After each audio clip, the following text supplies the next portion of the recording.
Bismillahirrahmanirrahim warahmatullahi wabarakatuh. Baik, kita kan mulai bersama. Kalau tadi kita SPBA, sekarang kita fokus ke Maharoh Qiraah Al-Muntijah ya. Kita akan share ini. Baik, RPKS-nya ini ya, teman-teman sudah disahkan. Kalau demikian, capaian pembelajarannya ini sepertinya masih harus mengikuti prodi, tapi insya Allah tentu kita lebih fokus kepada pendalaman maharoh lugawiyah gitu ya.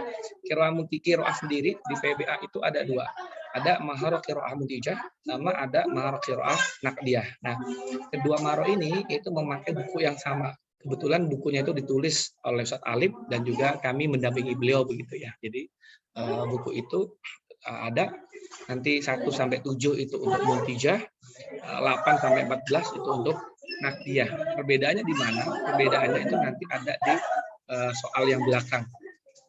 Soal yang belakang di mana soal yang belakang itu nanti ada lebih analisis dekonstruktif terkait dengan pertanyaan yang kita ajukan. Itu bedanya. Kalau muntijah itu sebetulnya hanya ada ini ya, hanya ada 5.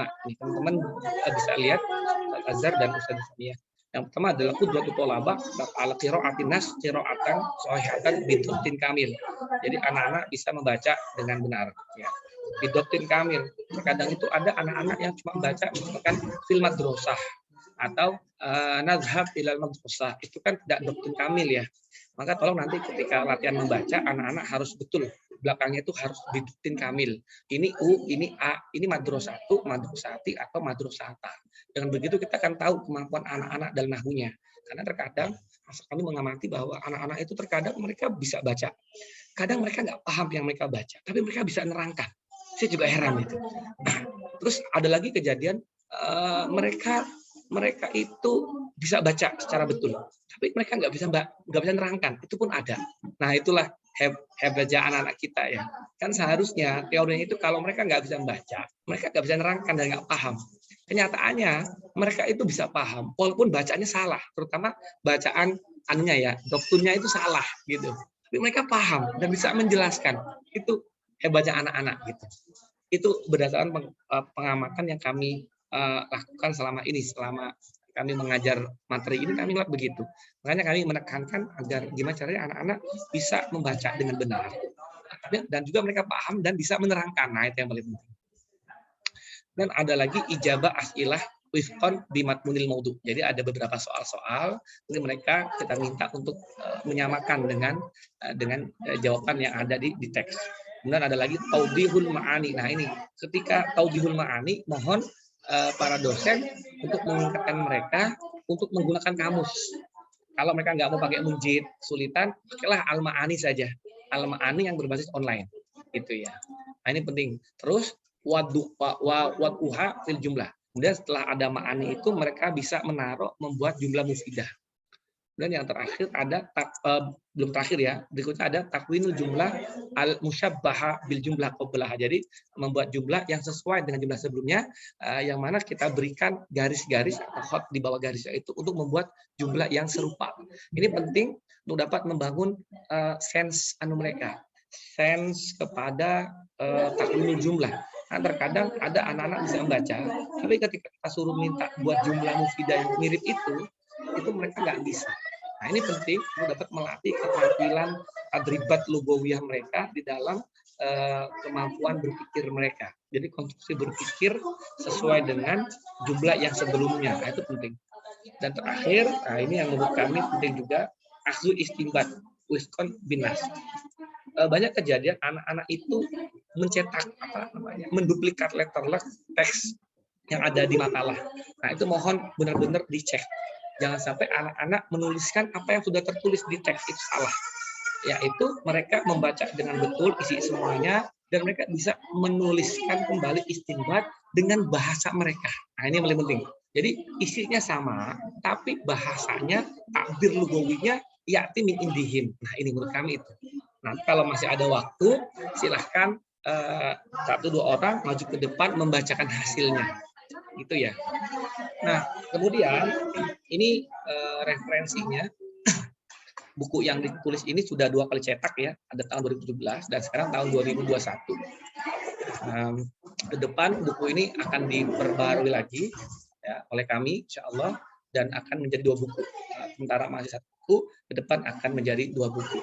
Dan tidak menutup kemungkinan kita tentu membutuhkan tangan-tangan Ustadz Azhar, Ustadz Sania, Ustadz Kali gitu ya, untuk melakukan pengembangan daripada buku ajar ini. Kemudian ini beberapa materi yang bisa kita baca dan juga anak-anak baca.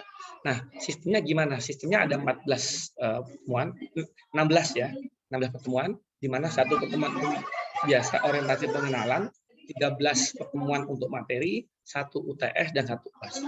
Nah, untuk 13 pertemuan itu nanti kita bagi gini Ustaz, seperti ya, itu kita bagi. Di mana pertemuan pertama kita fokus kepada membaca. Jadi atolaba yaqra'unal maqalah fil kitab al-muqarrar ya ba'da doktiha dokton kamilan summa yujibuna as'ilah, berarti ada poin A dan poin B begitu. Nah, jadi kita beri mereka waktu untuk membaca. Jadi ketika mereka baca kita menyimak, salah kita benarkan. Dan itu berganti-gantian. Misalkan ada 5 paragraf. Nah, maka kita minta 5 orang atau 10 orang untuk membaca. Bisa kalau nanti waktunya panjang, selesai teks kita ulangi lagi dari awal ya. Jadi intinya mereka bisa membaca gitu, secara bergantian gitu ya. Kemudian setelah selesai membaca, kita beri mereka waktu untuk menjawab pertanyaan. Jadi ada poin B itu poin pertanyaan. Nah, mereka membaca itu. Nah, sisanya gimana? Sisanya kita beri mereka tugas di luar kelas untuk mengisi buku itu sampai selesai, sampai nas habis. Maka di yang kedua, di pertemuan kedua, di pertemuan kedua kita akan membahas semuanya sampai istinbat begitu. Nah, tapi titik poinnya di takwinul jumlah sama istinbat. Itu titik poinnya. Kenapa? Karena nanti ada bagian yang taudihul ma'ani. Nah, itu tentu kita membutuhkan materi. Kalau kami biasanya membaca semuanya ya, tapi secara ganti-gantian. Yang penting sukses. Jadi satu menjawab, salah kami benarkan, dan untuk islah secara bersama-sama. Bisa juga dengan konsep tukeran buku, dan teman-teman tukeran buku kita beri concengan seperti itu. Nah, jadi 1 materi untuk 2 pertemuan, sehingga 7 materi cukup untuk 14 pertemuan seperti itu. Kemudian untuk UTS-nya ini kami serahkan al-wajibah. Ini al-wajibah salah ya, al-wajibah al-fardiyah, tugas mandiri terstruktur. Nah, kalau kami di sini ijabatu salah nih, ijabatu kamilah minat tadribat lugawiyah sultan Quran. Jadi mereka harus menulis dari mulai bab 1 sampai bab 7 lengkap semua, itu kami tanda tangani, kami beri nilai. Nah, itu kami anggap sebagai UTS. Tapi kalau itu nanti terlalu mudah, gampang nih misalkan. Nah, kita bisa mengimprovisasi, misalkan mereka kita minta per kelompok gitu ya. Jadi kita bagi 7 makalah itu 7 kelompok gitu. Masing-masing kelompok itu mempresentasikan pemahaman mereka terhadap makalah. Itu juga bisa untuk tugas UTS. Jadi silakan diimprovisasi. Ya, nah terakhir, yang paling penting terakhir itu adalah ujian lisan. Nah, ya ujian lisan ya. Ujian lisan, FTIBA pondok. Jadi satu-satu ada kita. Kami biasanya panggil 2 sampai 3 orang. Terus sudah kami siapkan beberapa teks. Ya, teks nanti anak-anak membaca, kemudian menjawab, terus kita melakukan hiwar. Jadi biasanya 1 membaca teks, kedua ada soal pemahaman. Jadi silakan madza fahimta min nas qara'taha misalkan. Itu. Kemudian ada lagi kita kasih mereka pertanyaan, 2 sampai 3 pertanyaan, mereka menjawab, dan terakhir mereka kita tanya. Kayak saya biasanya iseng nanya nahunya Ustaz. Coba misalkan tadi innal madrasata tunasibu bil akhlak, atau innal madrasata makanun jayyidun misalkan. Coba ini mana failnya gitu. Jadi kita improvisasi itu. Tujuannya adalah kita tahu anak-anak bisa baca, mereka paham dengan yang dibaca, dan mereka bisa istinbat seperti itu. Itu di Syafai. Nah, untuk Syafai model seperti apa itu kami serahkan kepada masing-masing pengajar. Yang penting materinya sudah ada. Ini silakan kalau mungkin ada pertanyaan. Ada Ustaz. Nggak dengung ya suaranya ya. Jadi di pertemuan pertama itu berarti tidak perlu untuk menjelaskan teori ya, qiraah muntijah itu apa artinya ma'ruf qiraah, apa artinya muntijah, terus apa tujuannya. Itu apakah nanti digabung di pertemuan pertama atau ada pertemuan khusus tersendiri. Kan di pertemuan pertama kan kita lihat dia hanya RPKPS ya, dan juga kontrak kuliah.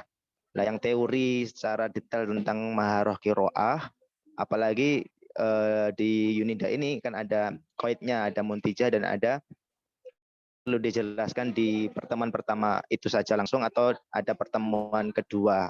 Terima Baik. kasih. Baik, terima kasih Ustaz Azhar. Sebetulnya di MA itu tidak hanya pengenalan ini, kan kami tulis ya, RPKS. Kita menjelaskan ini selama 16 pertemuan ke depan kita ngapain aja. Kedua, kita menjelaskan materi kita. Tentu kita kenalkan apa sih maharoh kiroah itu, bagaimana khosoh isohnya, terus pokoknya teori-teori yang mengenai tentang maharoh kiroah al-muntijah tentu kita kenalkan.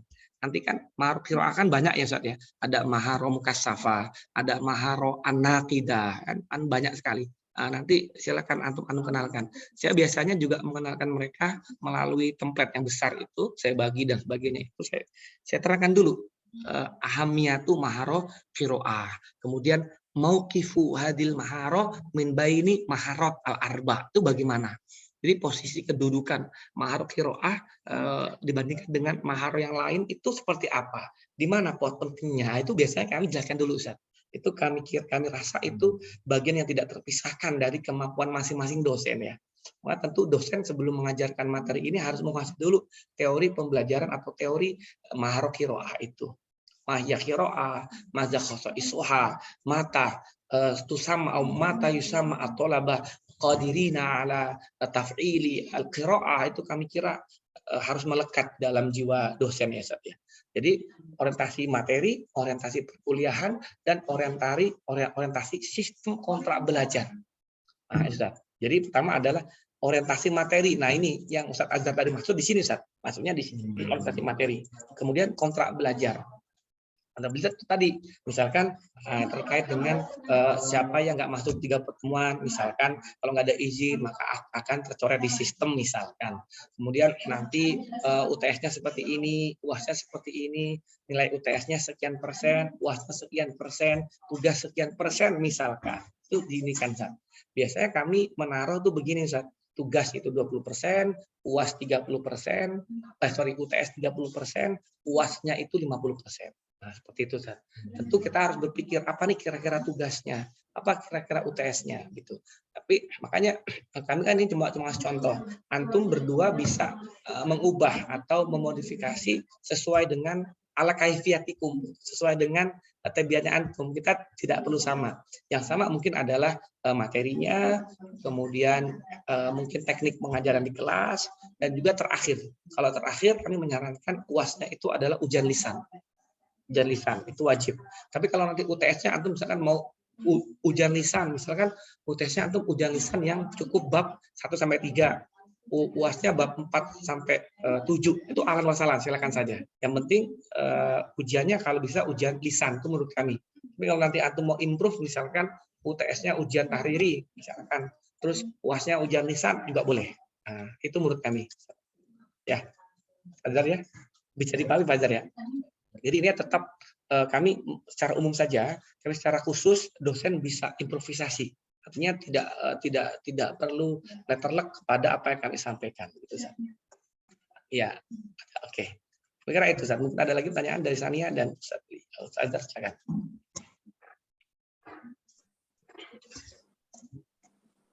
Izin bertanya, Ustaz. Alah. Kalau untuk kegiatan pembelajarannya di kelas, apa namanya masih belum terlalu paham tadi, Ustaz. Apakah setiap materi ini nanti semua mahasiswa atau mahasiswa itu terlibat, Ustaz? Maksudnya untuk kiroah kemudian dobet itu berarti semuanya atau bisa dibagi ke kelompok-kelompok tadi, Ustaz? Baik. Untuk makalah dan tadribatnya, Ustaz. Gini Sania, kalau bisa ini berbasis tugas fardi saja, jangan kelompok. Jadi kita harus memastikan satu orang dari mereka betul-betul bisa membaca dengan baik, bisa menjawab dengan baik, gitu ya. Yang tadi tugas kelompok mungkin kami mencontohkan di UTS. Di UTS mungkin kita bagi mereka tugas kelompok ya, satu kelompok 3 orang. Kita kasih satu materi, misalkan mereka selalu presentasi, berbicara, terus direkam. Nah, itu contoh saja untuk UTS. Tapi kalau pelajaran di kelas, kami biasanya mewajibkan semuanya baca. Jadi satu orang baca, yang lain menyimak. Kalau ada kesalahan dibenarkan bersama. Terus kami juga jangan cuma membaca saja, tentu monoton. Kita tanya, "Taib, limadza qara'ta hadza mansuban au limadza qara'ta tilkal kalima bil majrur? Limadza laysa bil apa namanya? Limadza laysa bil majzum misalkan. Oh, limadza laysa marfu?" Nah, itu perlu kita tanya. Kita mentahqiq mereka ini benar tahu enggak? Atau jangan-jangan mereka cuma tanjim saja. Nah, ini saja. Ya, karena terkadang ada anak yang sotoy baca cepat, ternyata salah semua. Ditanya artinya nggak tahu, ditanya kedudukan danau nggak tahu. Nah, itu. Nah, jadi maharok bacaannya, mereka tahu maknanya, tapi mereka tahu betul-betul kedudukannya dalam jumlah. Nah, ini seperti yang kita tahu ya, ajarkan nahwu, mengajarkan kaidah nahwiyah yang betul, gitu. Itu saja. Dan itu banyak sekali terjadi saja. Itu ya saja ya. Jadi pastikan mereka membaca. Silakan yang lain. Jadi tadi mengharokatinya di kelas ya, bukan di luar kelas ya? Begini. Yang pertama bisa di kelas, yang kedua bisa mereka di luar kelas. Jadi di dalam kelas mereka tetap membaca, kan belum tentu benar loh, Ustaz. Artinya belum tentu ketika mereka mengharoti di luar kelas itu betul. Nah, maka di dalam kelas itu adalah untuk mentahqiq. Saran kami kalau bisa sebelum mereka masuk kelas, mereka sudah mentaskil. Sehingga di dalam mereka tinggal baca saja, nggak perlu mikir kan, tinggal kita islah. Nah, itu lebih bagus. Artinya mereka betul-betul mempersiapkan materinya dengan baik. Kalau mereka ujuk-ujuk tidak mengerjakan, nah, biasanya mohon maaf, Ustaz, kami sering sekali terjadi, masuk kelas, kami sebelumnya sudah memberikan tugas, tolong ini dikerjakan. Nggak dikerjakan, kami suruh mereka keluar, berdiri di luar kelas, mengerjakan. Itu juga sering terjadi seperti itu. Terutama anak Siman ya. Kalau Robito itu nggak ada. Karena apa? Karena mereka nggak pernah masuk, jadi nggak pernah digitukan. Itu Robito. Kalau Siman itu selalu begitu karena mereka males kalau Siman. Kalau Robito itu nggak ada yang didirikan, nggak pernah masuk gitu ya. Nah, itu. Ya, itu. Ada Ustaz? Ustaz Azhar ada lagi sama Ustaz Hasannya? Oke, kalau nggak ada, ini sudah kami share. Mungkin nanti beberapa hal ada perubahan kami perbaiki lagi karena kami lihat tadi ini beberapa kata masih salah ya. Harusnya ijabah jadi ijalah gitu ya. Tadi ini kami perbaiki lagi. Ternyata masih ada yang salah. Ini RPKS-nya. Ustazah Hani, Ustazah Mandras ini jangan dimasuk dulu ya. Yang maharok kiroah ini karena kami lihat tulisannya masih ada yang salah. Ntar kami perbaiki dulu. Baik, kami kira itu dari kami. Ustaz Azhar, Ustazah Sania, terima kasih banyak. Ya, sudah. Mari kita tutup baca Alhamdulillah. Alhamdulillah. Amin, terima kasih banyak. Kami bisa dipartneri, bisa tim teaching bersama Ustazah Sania dan Ustaz Azhar. Kan bisa jadi kalau nanti kami sudah ada tugas yang lain, nanti materi kami kan bisa diampu oleh Ustazah Sania atau Ustaz Azhar gitu ya. Insya Allah. Syukron. Assalamualaikum warahmatullahi wabarakatuh. Waalaikumsalam warahmatullahi wabarakatuh. Syukron jazilan. Nashkurukum Zat.